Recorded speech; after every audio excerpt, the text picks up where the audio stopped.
ஒத்துக்கலைனாலும் அஜித்தோட விஜய் இந்த விஷயத்துல கெத்து தாங்க. விஜய் நடிக்கிற கடைசி படமான ஜனநாயகன் படம் பார்த்தீங்கன்னா 2026 ஜனவரி 9 ரிலீஸ் ஆகும்னு இப்போ அஃபிஷியலாக சொல்லிட்டாங்க. அதாவது பொங்கல் ஹாலிடேக்கு இந்த படம் வருது.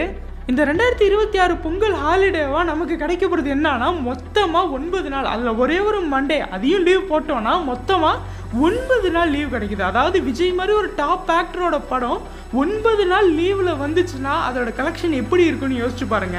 இதே மாதிரி ஒரு மிகப்பெரிய ஹாலிடே தான் இந்த பொங்கலுக்குமே இருந்துச்சு. அஜித்தோட விடாமுயற்சி படம் இந்த பொங்கலுக்கு வருதுன்னு சொல்லும் போது எல்லாருமே பயங்கர ஹைப்பில் இருந்தது. இவ்வளோ பெரிய ஹாலிடேல ஒரு மிகப்பெரிய ஸ்டாரோட படம் வருது அப்படின்ட்டு தான். ஆனால் நியூ இயர் விஷயோட இந்த படம் போஸ்ட்போன் ஆகுதுன்னு சொன்னதே இந்த படத்துக்கு ஒரு மிகப்பெரிய பேக் ட்ராப் ஆகி பிப்ரவரி மாதம் ரிலீஸ் ஆகி ப்ராப்பரான ஹாலிடேஸ் இல்லாதனால ஒரு மிகப்பெரிய கலெக்ஷனை ஒரு தரமான படம் எடுக்காமலேயே போயிடுச்சு. அஜித் விட்டாலும் விஜய் இந்த மாதிரி விஷயத்தில் என்றைக்குமே சொதப்புனதே கிடையாது. நீங்கள் வேணால் அவரோட பாஸ்ட் மூவிஸ் எல்லாமே எடுத்து பாருங்கள், ஒரு மிகப்பெரிய ஹாலிடேஸ்லாம் ரிலீஸ் ஆகும். எனக்கு தெரிஞ்சு தமிழ் சினிமா இது வரைக்கும் பார்க்காத ஒரு கலெக்ஷனை இந்த படம் பண்ணுன்னு எனக்கு தோணுது. இப்போ நீங்கள் கமெண்ட்டில் சொல்லுங்கள், இந்த ஜனநாயகன் படம் ஹிட் ஆகுமா ஃப்ளாப் ஆகுமா?